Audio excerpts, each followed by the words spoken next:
Welcome to Blizzard Fire. We hope this video helps fire up your solution. You begin by matching yarn weight and hook to keep gauge consistent. This avoids puckering later. Once chosen, leave a 4/6 inch tail on the new yarn so you can weave in securely.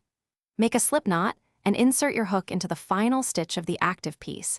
Pull the new yarn through to create a live loop. Make sure to align right sides together if you're joining motifs, because that orientation determines the seam appearance and tension. You now perform the actual join. For a slip stitch seam, insert the hook through both pieces' corresponding stitches and pull through with new yarn, creating a neat ridge. For an invisible join, use a tapestry needle to sew through stitch loops to hide the seam. Once done, work evenly across, matching stitch counts so rows line up. Uneven counts cause ripples. Make sure to check tension after 4/6 stitches and adjust. Consistent tension. You finish by fastening off and weaving the tail into the fabric for 2-3 inches to secure it.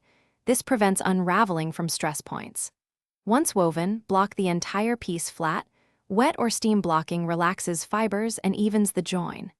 If the seam puckers or twists, don't panic. Unpick 2 to 6 stitches, realign the edges, and rejoin with slightly looser tension, because tight joins cause gathering. Make sure to recheck alignment before finishing to avoid repeating the fix.